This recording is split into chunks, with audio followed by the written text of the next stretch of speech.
You know, it's in those moments of extreme pressure, when everything is on the line, that leadership is really put to the test. And today, we're diving into the critical days right before a historic confrontation, looking at two totally different ways to lead.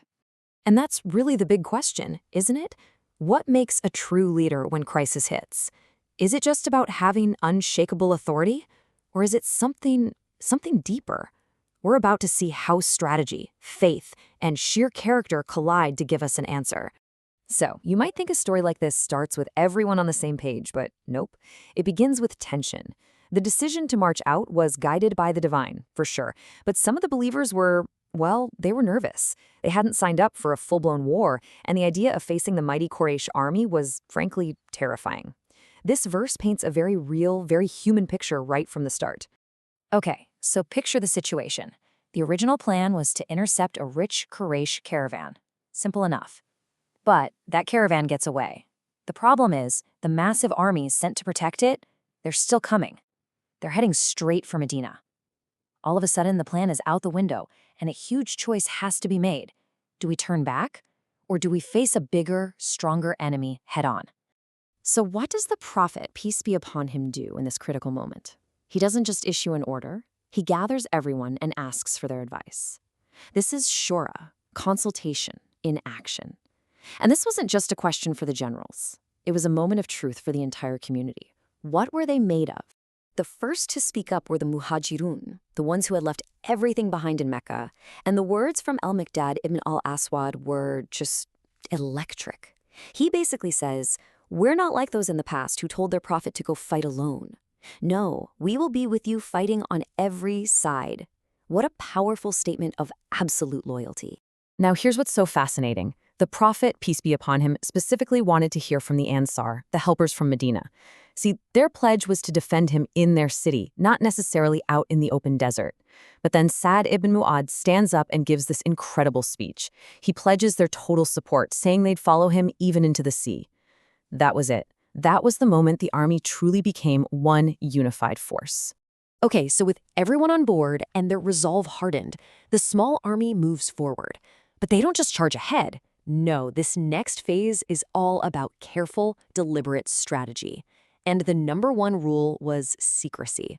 Let's break down these tactics because they're pretty brilliant. First, nobody knew the final destination. If anyone asked where they were from, the prophet, peace be upon him, would give this clever, cryptic answer. "We are from water," which could mean anything, right? A place called water, or that we're all created from water. Genius! And they even took the little bells off the camels' necks to move in total silence. Every single detail was considered. Now, this next part is a masterclass in how to get good intel. They capture a couple of young men from the enemy camp, but the prophet, peace be upon him, doesn't ask how many soldiers are there. He knew they could lie or just not know. Instead, he asked a much smarter, practical question. And the answer they gave was this. One day, they slaughtered 9 camels for food, the next day, 10. Just a simple detail about the army's catering. But that was everything. From that one little detail, they could do the math. Generally, one camel can feed about 100 men. So 9 to 10 camels a day meant the enemy force was somewhere between 900 and 1,000 strong.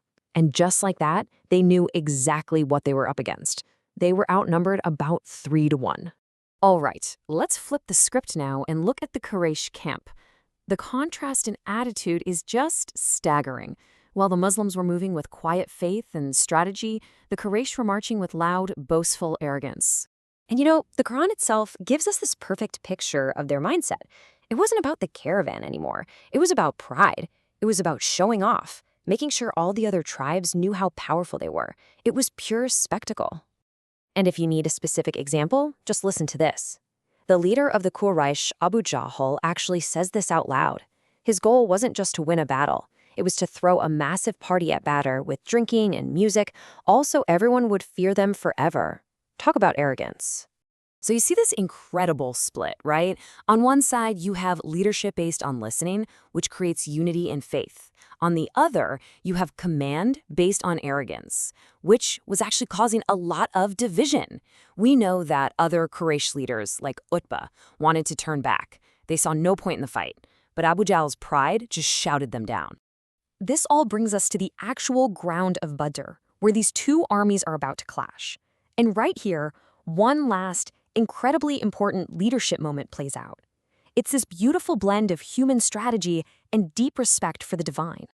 So, the Muslim army, moving fast and quiet, gets there first.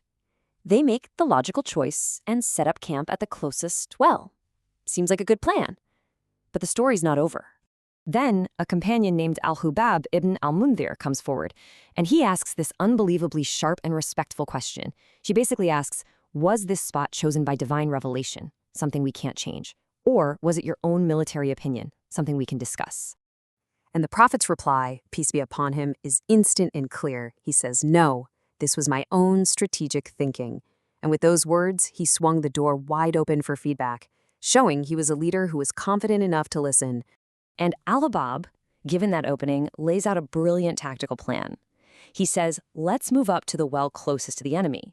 Then, and this is the game changer, let's fill in all the other wells. We'll build a basin, control all the water, we'll have water to drink, the Quraysh will have nothing. The Prophet, peace be upon him, immediately saw the wisdom in this and ordered the army to move. And that's really the lesson here, isn't it? The absolute best strategic plan didn't come from the top down. It came from a culture of trust, where an ordinary soldier felt he could speak up, and the leader was wise enough to listen and adapt. Which brings us right back to where we started. As we see these two forces about to collide, one unified by faith and counsel, the other fractured by pride, we have to ask ourselves, where does real strength come from? Is it from the power of one person's unbending will, or is it found in the wisdom to listen and to build strength together?